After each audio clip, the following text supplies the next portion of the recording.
But first, with the day's other main development, a computer concerto, how musicians across the world who never meet can play together thanks to cyberspace technology, and how the computer highway on which they jam may soon be a vehicle for all record sales.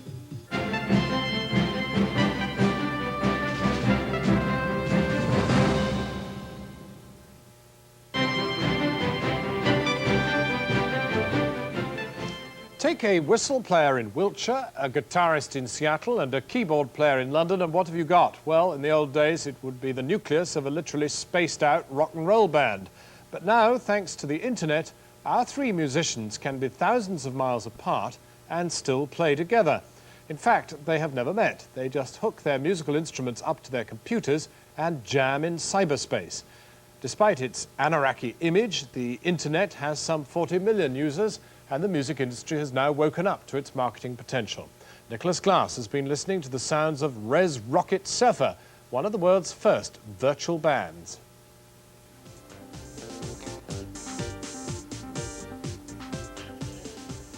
In the electronic, digital, virtual, cyber, acronym-rich, get online, get hip, groovy computer honeycomb that is the internet, the music, as the musicians will tell you, is really cooking. A few musicians from Britain, Asia and Australia, Latin and North America have begun to play together without leaving home. In the last few weeks, they've engineered a way to jam on the internet. Yeah, I mean, the first thing we did was I created a bass drum, again in this virtual reality environment, and you could say, beat bass drum, and it would start going, do, do, do, do, like this. And you know, Canton was there actually for the very first playing, and we giggled ourselves silly, basically. It was really a thrill. And all of a sudden, the bass drum in the studio started playing really loud. I nearly fell over. I couldn't believe it. I thought maybe it was some kind of bug. And I looked on the screen and the guy goes, "Did you get that?" I was like, I could hardly type fast enough. I was like, "Sure do." He said, "What about this?" And all of a sudden the bass line just appeared from nowhere. A brilliant bass line. I've got this on tape. A brilliant bass line, a real Chicago house bass line. And he goes, "Do you want to put some piano on it?" And we were so excited, me and Tim, we were like trying to figure out how to do it, and then the computer went off and then it all crashed. It was very exciting. The story begins under the moon in Notting Hill. It's late, it's quiet, a taxi waits at the door. In a studio, two musicians, Willie Henshaw and his partner Tim Bran.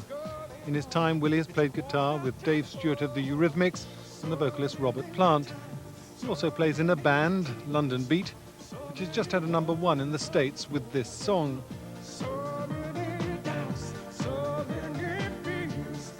But his music now melds with another passion, computers.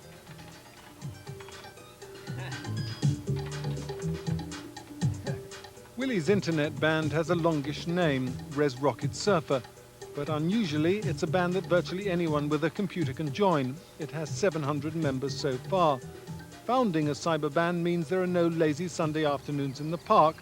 Willie has got exactly what he asked for, a lot of electronic mail. It's pretty exciting to be sent something like this rather than a gas bill. This arrived, just give it a minute. Oh. What was that? Right. Well, that came from Seattle, as you probably imagine. It came from a guy called Wes Gray, who was one of the early members of ResRocketSurfer. There's another one that came in today, completely different, from a guy called Neil Leesey, who's in Wiltshire, in England. Penny whistle player. Lovely.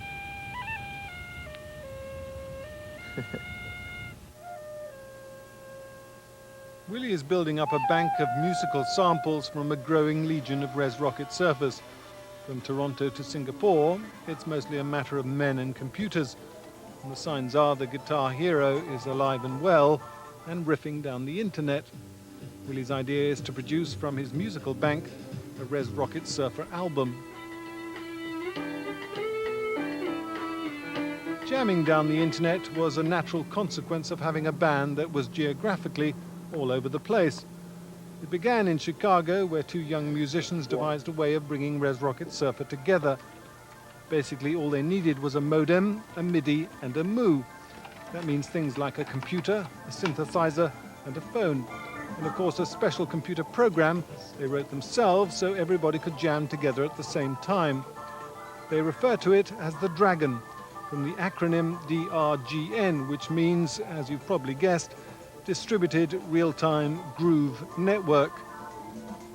Take it away, Canton.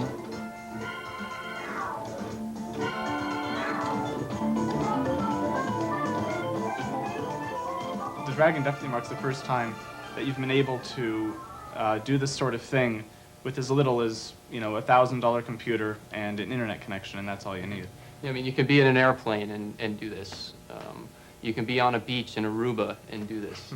With people in Norway where they're freezing, you know, it's kind of an interesting idea socially as well as musically. So, who have we got on tonight, Timmers? We've got Toronto. Sheldon in Toronto, Canada. Archangel in Bournemouth. I have a feeling that's probably a pseudonym. Arik in San Francisco. Oh, Ulf back again here. Sheldon asked where Bournemouth is. On the day we sat in on the jam, 9 musicians from 4 countries took part. Improvising from his flat in Bournemouth, James Sanger, who performs professionally under the name Archangel.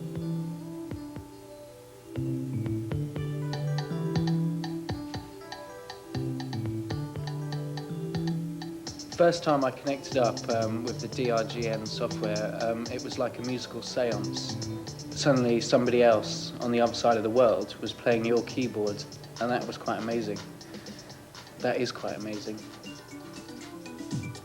Just as some musicians have begun to experiment with the internet, so have the record companies. Tim Brann, Willie Henshall's partner, plays keyboards with a band called Dreadzone, which is signed to Virgin Records. The band is among the first to be promoted on the internet. Since March, Virgin has had a notice board or website on the internet to market its groups. 50,000 music fans check out this website every week.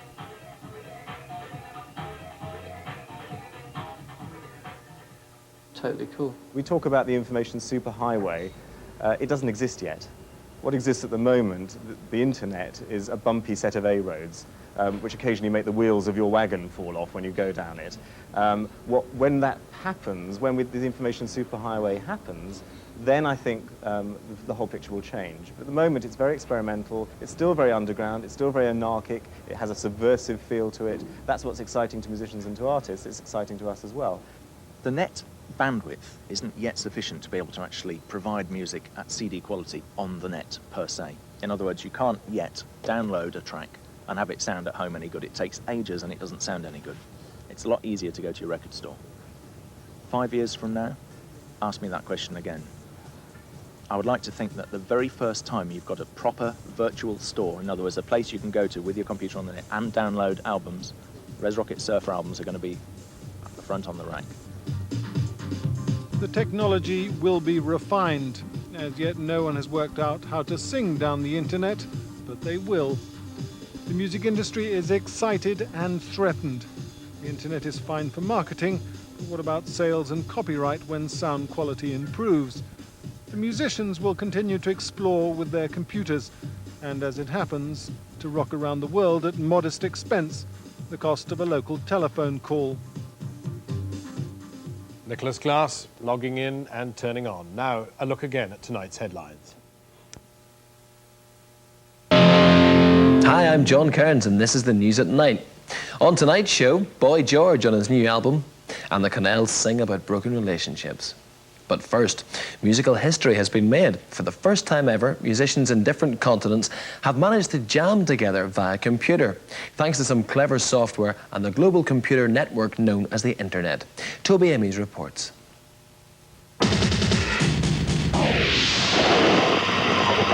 Hi, I'm Wes Gray in Seattle. Hi, my name is Dragon. I live in Rescue, California. Hi, my name's Andy Hunt. Hi, this is Eric Rubin in San Francisco. ResRocketSurfer is about 700 people all over the world. We are the world's first proper cyber band. We exist only in cyberspace. Most of us has never met. It was just an obvious thing, wasn't it? Yeah, the music software was in the same computer as the internet software. We were obviously musicians as well as being internet fans. And well, we thought, well, why can't we make music on the net as well? So we just got a new jam going here. Second jam of the night. Got Matt and Canton in Chicago. We've got Ulf in Norway. We've got Arik in Los Angeles, I believe. And sort of jungly vibe to this one, I think.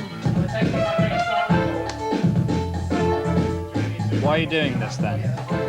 Okay, so the first question is, why are you doing this? Well, the real question that we need to answer here is, well, why do we do this? Well, for one thing, it's a hell of a lot of fun. For second, it's really cool to have people all over the planet coming in and collaborating musically all at the same time. So I think we should add an instrument here. Here we go. 2, 3.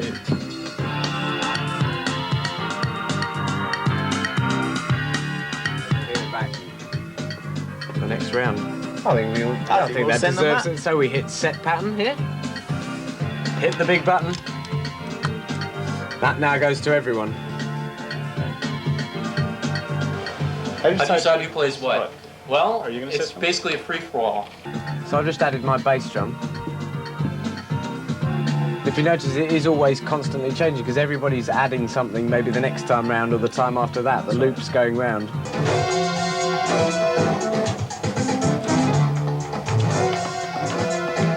You have all this musical energy flowing around the planet, and here's a tool so that allows you to come in and conglomerate it all into one unit, which is centralized in each of our living rooms. And it is an amazing thing how the net is a very dry, nerdy, geeky thing that people have got used to, like going, yeah, computers, da-da-da. It's not. It's a tool, and we've been able to use that tool to connect to people's souls. And what it means for us as musicians is that it's another crucial way that musicians all over the world can interact together. He does to himself.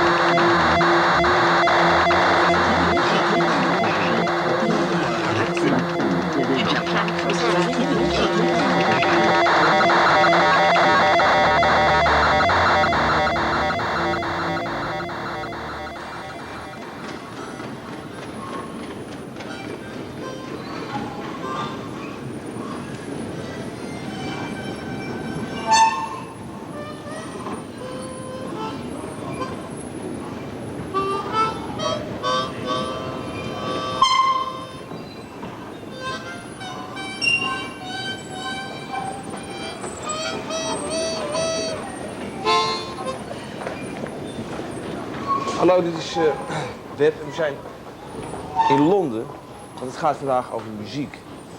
Londen is de metropool, het hart van muziek in Europa. Ik ben een analoge muzikant, dus mijn kop staat nog een beetje te bonken van het optreden van gisteravond. Maar vandaag gaan we op zoek naar de kick van het spelen in cyberspace.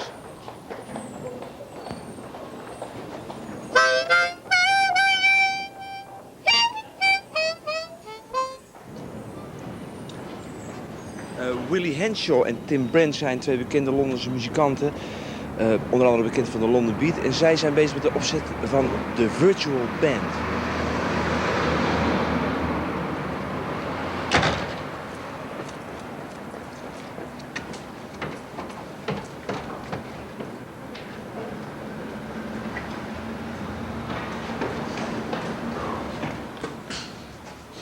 Tim and I have formed a virtual band. It's got about 550, 650. And growing every day. Members. Members, yeah. From all over the world.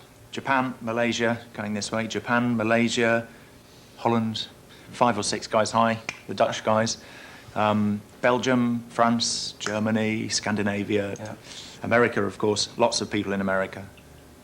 Canada. Everywhere, really. Brazil. Very interesting. And how does it work? Well, this is how it works. Okay. Come this way. This is how it Telephone works. line. The telephone line. And a modem. And the modem. Checking the mail. Checking the mail. But instead of getting gas bills and things, we get guitar and bass samples. It's nice not getting bills through the post. Yeah. Not getting demands for money. We get. So we're now connecting to CompuServe. Yeah. We've got 4 messages down. This is a new reply to our form that's come in today. And it says, this is someone who plays guitar and computer. This is the list of the equipment that they've got. Certain computer. These are the synths. Logic audio. Lots of wired guitars. And this is what's just come in this morning.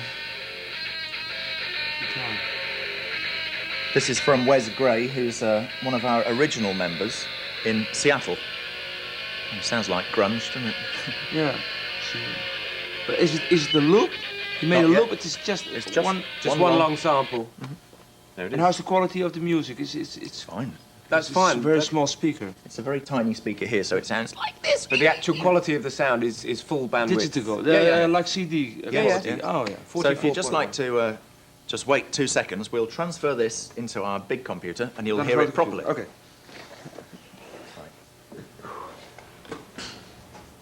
Timmy, if I was a lead, You'd be, lead, where would I be? So, Timmy B, are we there now? I think we may be. We want to now play. Well, if we can just explain, this is the program, which now has got these are MIDI tracks. Yeah. In other words, each one of these will play. This will be bass. Do you want to hear a bit of that, Tim? Yeah, we can solo each track. Here we go.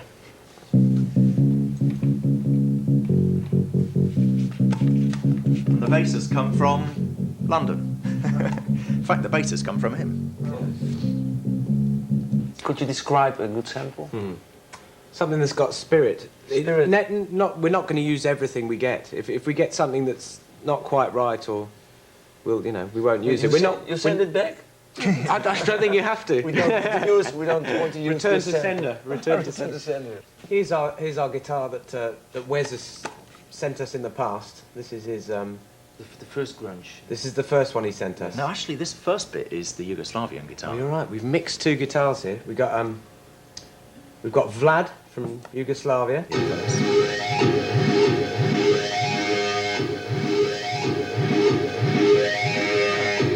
Pretty good, eh? Quite an interesting sound. You said, what's the definition of a good sample? Yeah, you see, you were like that. This is Wes. This is And this Wes is- from Seattle. From Seattle. Yeah, excellent. That's pretty exciting too, eh? So, we get these samples into our mailbox. Play what we've got so far, Yeah. Tim. And this is what we've done with it so far. The drums are from Bristol, so they can come from near or far.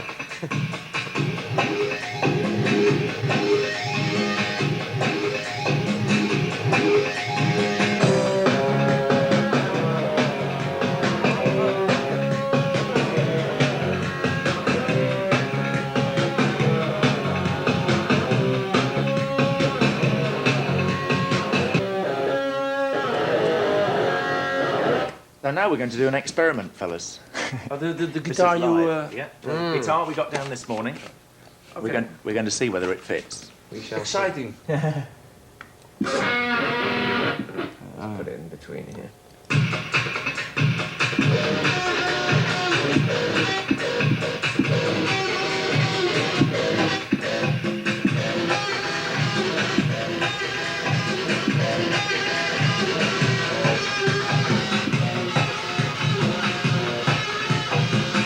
That's it.